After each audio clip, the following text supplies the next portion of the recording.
Alright guys, it's time to switch up cars here. You know, I did so much work to the truck, and I was trying to branch out and not do other vehicles, or do other vehicles and not just fixate on my truck. But it turned out that it needed a bunch of repairs. So we're going to start this one off with, it's a 2011 Ford Explorer, and for inspection this year, it's my brother-in-law's. It needed an outer tie rod, and so this year we're going to try and branch away from just having to fix the truck. Hopefully it holds together better this year, and we can get some other cars on the channel besides the truck, even though I like my truck. So today we're going to be changing the outer tie rod end on this 2011 Ford Explorer. So we'll get started and get the wheel off and get things going.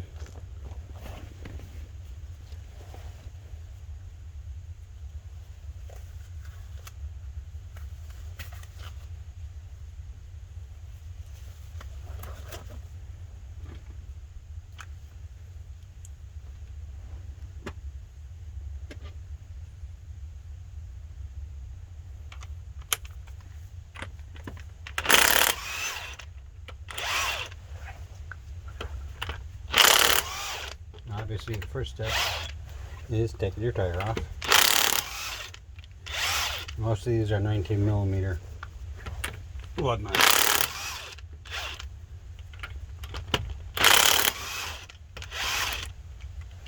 Take your 5 lug nuts off.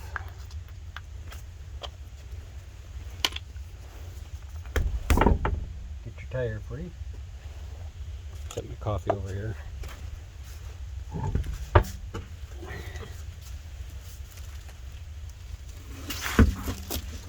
And what we have here, right here, this is the outer tie rod end. This is the bolt going through the knuckle. So, first thing is to get the big nut off here. So, you gotta figure out what size that is. Obviously, it's bigger than a 19.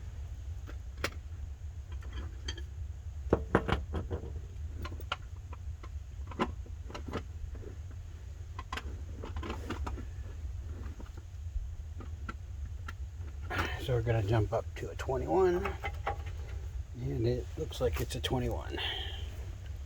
Now I suggest that you try to break loose the jam nut. So, and here's the jam nut. It's right here at the end of the tie rod end. So it should be a 22mm.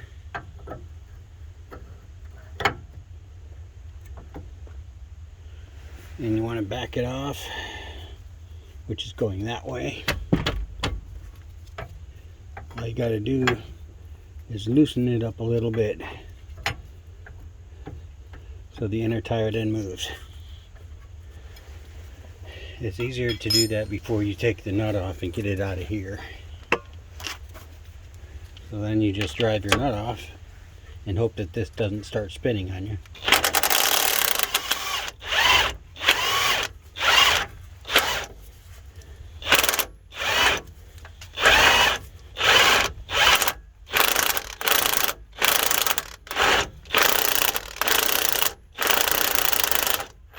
And it's going to spin on me. So I think we're going to have to support the car with the jack stand and use the jack here to put pressure, or maybe just try and use the jack stand to put pressure on the ball joint or the joint part and force it up in there since it's coming loose.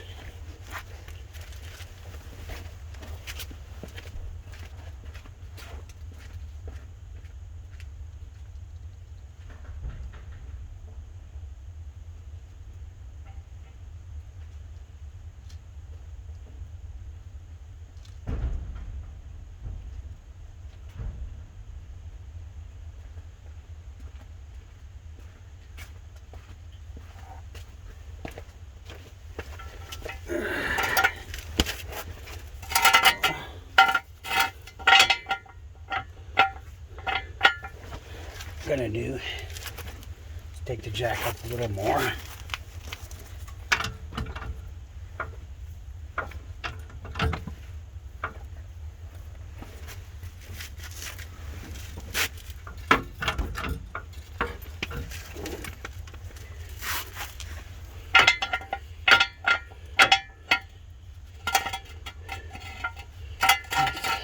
There we go. And then let the jack down so it forces the joint back up into the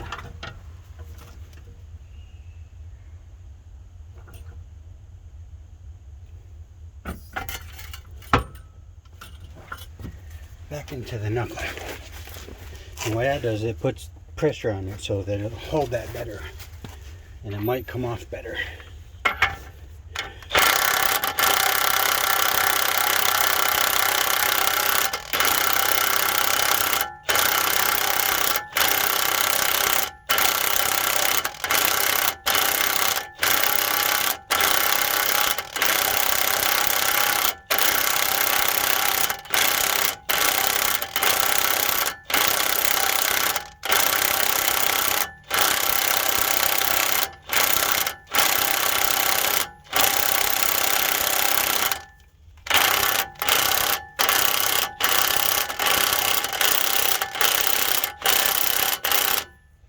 Yeah, you might have to lower it a little bit more.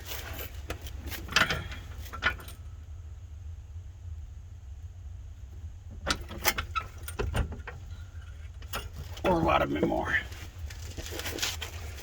That kind of went down pretty far. But hopefully it just puts more pressure on it.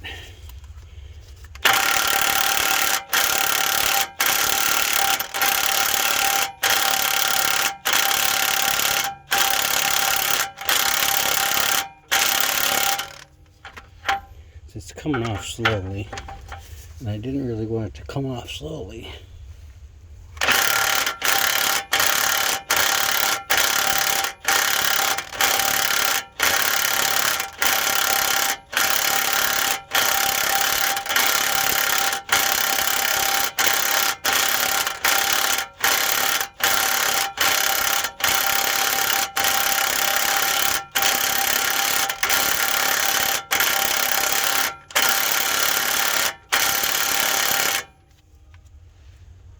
But it sure is taking its sweet time coming off.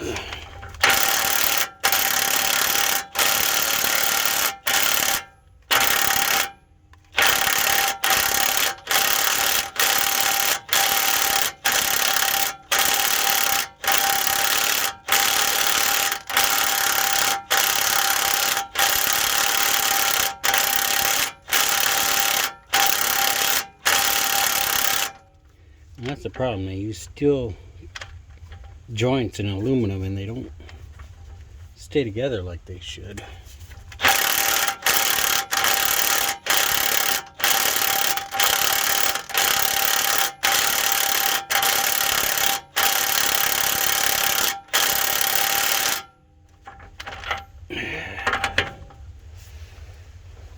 I don't know how much more I can let this down.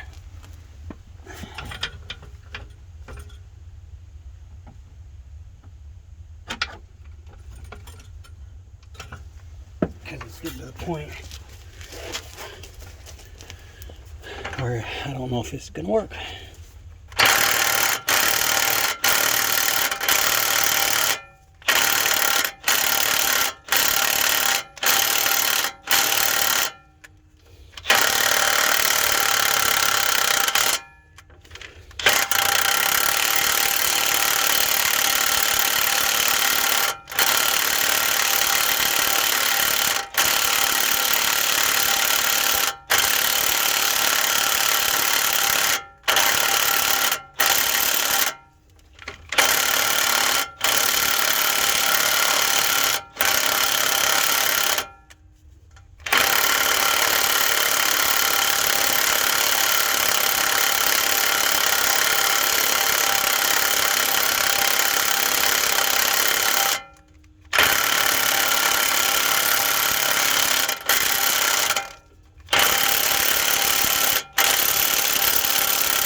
Sometimes running it back down helps, but it's not helping right now.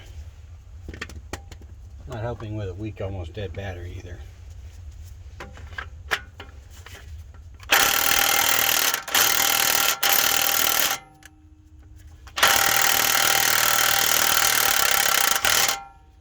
Sometimes it helps. Go back and forth a couple times.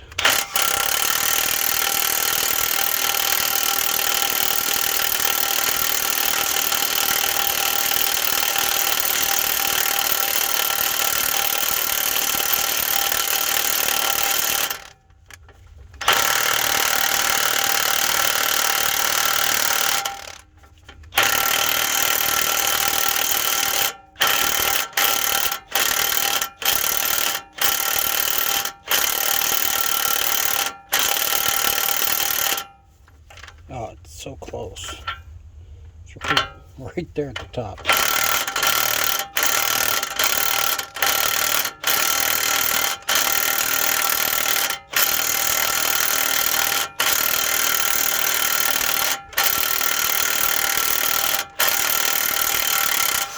There we go. So now that's nice and piping hot. So that took way longer than it should have, and it's kind of warm now. So now we got to jack it back up off the jack stand.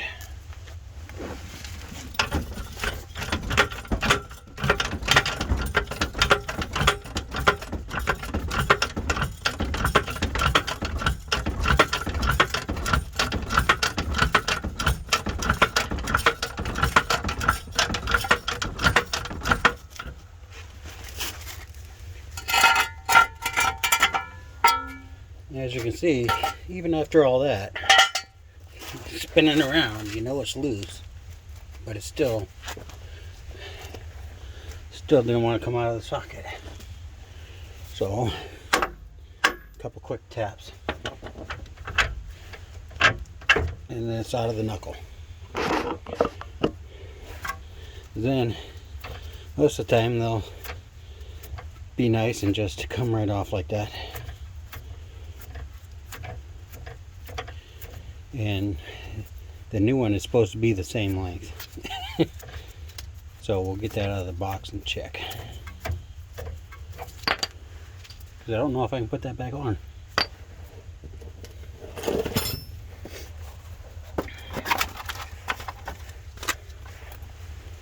So,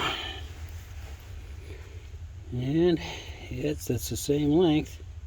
And this new one has a grease fitting, so you can actually grease it, which is nice, but I don't have a grease gun here.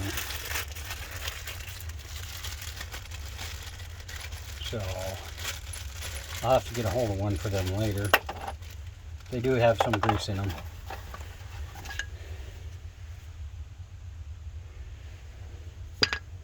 Let's see what size grease fitting this is.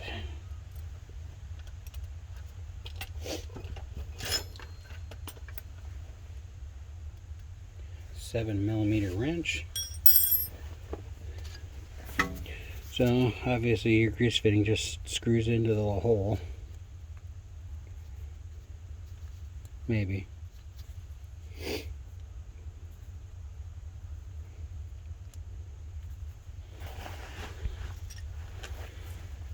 And it's a 7mm wrench, and it's not going to play nice with me.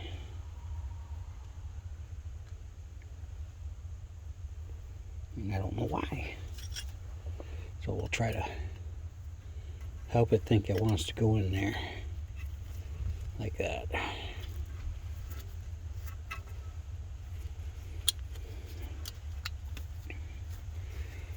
Now, the grease fitting's in there. So all you got to do is spin this back up to the jam nut. And since you didn't move the jam nut on the inner tierod end, you should be able to get away with no alignment. I mean, it's always good to get alignment anyways when you do most of your suspension parts, especially steering. But they design them to be an exact replacement, so most of the time you can get away without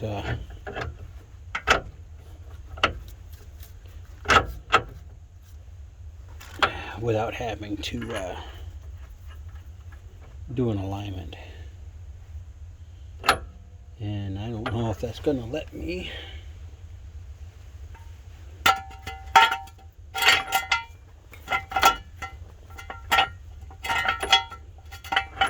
Put it on, or if it's going to be the same as taking it off.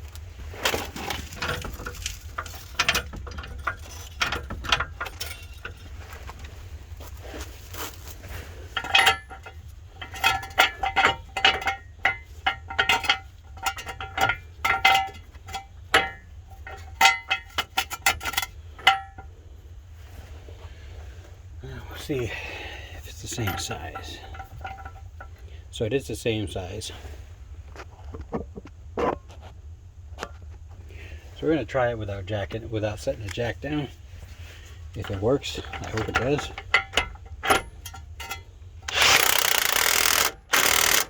There you go. You don't got to torque on it too much with the impact. It'll go right back on. And a lot of times the new ones are better because the joints are tighter.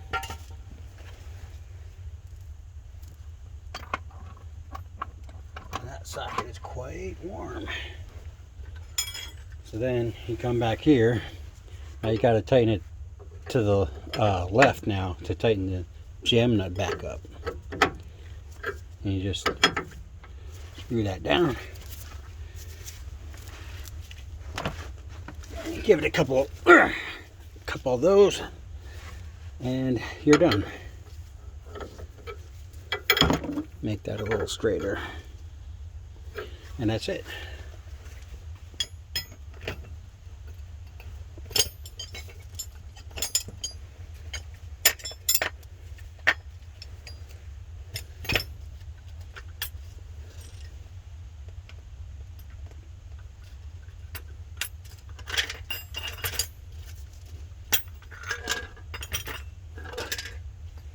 And that's how you replace the outer tie rod end.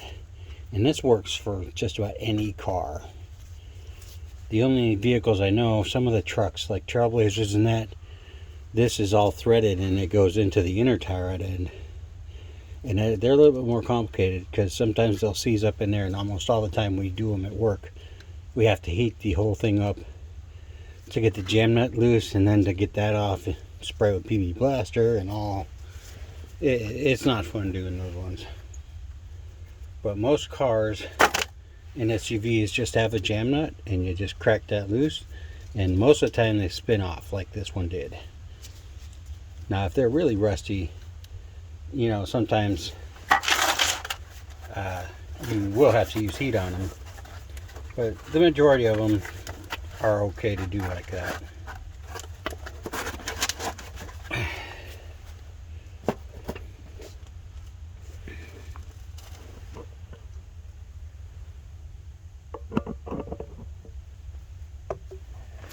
So we're going to grab our wheel.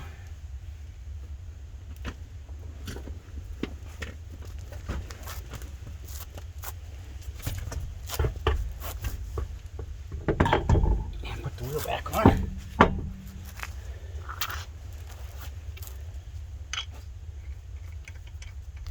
And I always start my lug nuts by hand first, because I've seen a lot of people just put it in the socket and ram it home with the gun. When you ram it on with the gun like that from the get-go, you tend to cross-thread it sometimes. So it's a good tech tip for anybody, is to always start your lug nuts with your hands, and then drive them in after they're started. And you always want a crisscross pattern to tighten them down. That's what I've always done.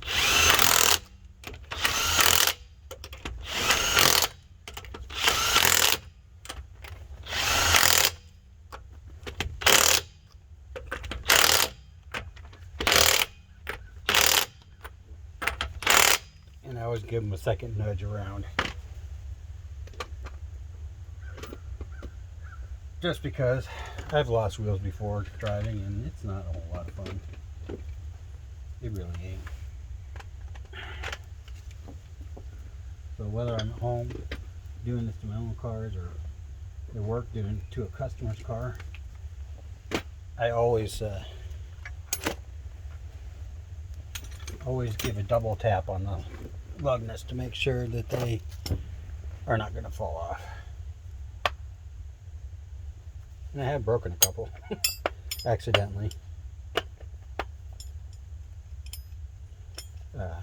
They were already cross-threaded, and it's easy to break a stud and lug nut when they're cross-threaded. Like I said, it's always good to finger start your bolts before you to take them off and put them on with the power, because you don't want to cross-thread them, because then the next person's fighting them to get them off. The next thing you know, in order to fix that, you got to take the brakes off, the rotor, knock it out, put the new one in. So if y'all got Fords, this is the first Ford on the show, on the channel. So hopefully this is a new year, a new summer, well, spring. It's only 45 today, and I'm out here doing this for him because he needed it done, and he's got 3 kids, and you know, trying to make his car safe for him. So on emergencies, I will work when it's a little colder. Hopefully it gets warmer. So if you have a Ford Explorer of this year or this body style, that's how you change your outer tire rod end. Y'all want to subscribe, that's great. Help it out. And until the next video, y'all have a good time.